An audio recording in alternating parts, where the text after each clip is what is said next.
सामने दो विपक्षी मुख्य, एक केंद्र में जिनकी सरकार थी, दूसरे विपक्षी जिनकी राज्य में सरकार थी, उनसे एक 32-34 साल का नौजवान अकेला लड़ रहा था। ये समझिए, उसके बावजूद उस नौजवान को अगर कुरन्नी विधानसभा के 10,000 मतदाता मालिक अपना विश्वास, अपना आशीर्वाद देते हैं, ये मेरी बहुत बड़ी उपलब्धि है। बहुत कम समय मिला था, 13-14 दिन का समय मिला। 3.25 लाख वोटर थे। हम लोग पहले रोड पर संघर्ष करते थे, आगे भी करेंगे। संघर्ष हमारा जारी रहेगा और 10,000 मतदाता मालिक जिनका हमें आशीर्वाद प्राप्त हुआ है, उनको हृदय से हम धन्यवाद देते हैं और संघर्ष जारी रहेगा। निषाद समाज के लिए पूरे देश में अगर कोई बात मजबूती से उठा रहा है तो हमारे आदरणीय नेता सन ऑफ मल्लाह मुकेश सहनी जी हैं। बाकी जिन प्रत्याशियों का आप नाम बोल रहे हैं वो सब अन्य जो है उनको समाज से वोट मिला है। आप पंचायत वाई लिस्ट निकलवा लीजिए, आपको खुद देख के आप समझ जाएंगे। और ब्रह्मर्षि समाज का मैं उनका लड़का हूँ, बेटा हूँ। और वहाँ पे ब्रह्मर्षि समाज के जो भी बूथ हैं, आप उनका डिटेल निकलवाइए। नौजवानों ने समर्थन दिया है। हमारे साथ में वीआईपी के जो प्रत्याशी थे कुरन्नी में, नीलाभ कुमार हैं। नीलाभ जी, कहाँ कमी रह गई, क्या वजह रह गई जो आप पीछे रह गए? देखिए, सबसे पहली बात तो कि बहुत कम समय मिला था, 13-14 दिन का समय मिला। 3.25 लाख वोटर थे।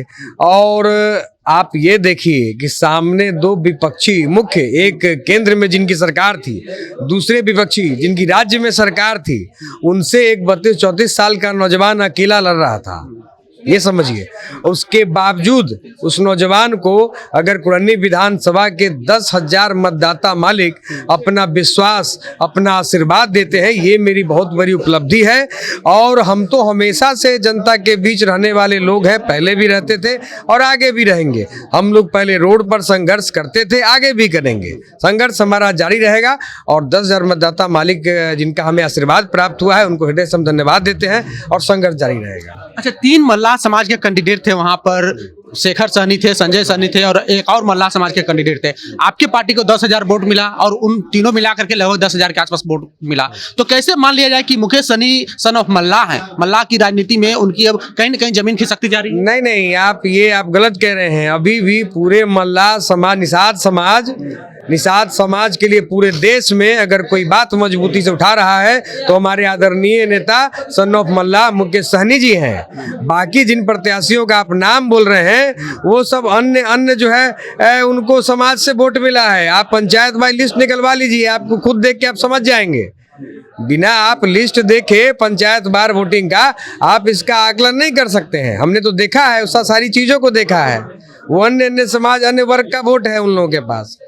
एक आखिरी सवाल है, भूमिहार ब्राह्मण एकता मंच चलाते हैं आशुतोष जी, उन्होंने भी आपका समर्थन किया।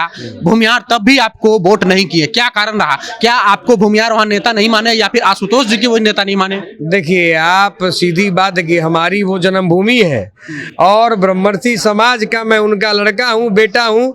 और वहाँ पे ब्रह्मर्षि समाज के जो भी बूथ हैं, आप उनका डिटेल निकलवाइए। नौजवानों ने समर्थन दिया है। आप करोड़ा डी का बूथ, हरिशंकर मनियारी का बूथ का देखिए, भूमिहार बहुल्य बूथ है, वहाँ पे नौजवानों का वोट कास्ट हुआ है। अनुमानतः कितना नौजवान का या फिर भूमिहार समाज का कितना वोट आपको मिला होगा अनुमानतः 5,000 प्लस वोट मिला है। यानी 5,000 ही मुकेश सहनी को मल्लाह का वोट मिला होगा। हाँ, तो बिल्कुल 50-50 मिला है ना। मिला है कि नहीं मिला है? 5,000 भूमिहार समाज का मिल गया और 5,000 मल्लाह समाज का वोट मिला है। बिल्कुल मिला है। ब्रह्मर्षि में हमारे जो गार्जियन हैं, बुजुर्ग हमारे, उनका आशीर्वाद हमें प्राप्त नहीं हुआ है। तो 2 साल का वक्त है, वो भी आशीर्वाद मिल जाएगा। चुनाव अगली बार भी है 25 में। तो 2 साल का वक्त है, 25 में भी चुनाव है और उस वक्त भी ये किस्मत आजमाने की कोशिश करेंगे। और मुकेश सहनी के पार्टी से नीलाभ कुमार हैं जो कि कुरनी में प्रत्याशी थे। और मैंने पहले भी कहा था कि भूमिहार ब्राह्मण एकता मंच का जो आशुतोष कुमार हैं, उनका कहीं न कहीं सिर्फ युवाओं पे पकड़ है, युवा वर्ग पे अच्छी खासी पकड़ है। पर जो पुराने नेता है, उम्रदराज नेता है, वो कहीं न कहीं भारतीय जनता पार्टी के साथ जा रही हैं और भारतीय जनता पार्टी के साथ गई भी। बहरहाल बने रहे जनता जंक्शन के साथ। बहुत बहुत धन्यवाद।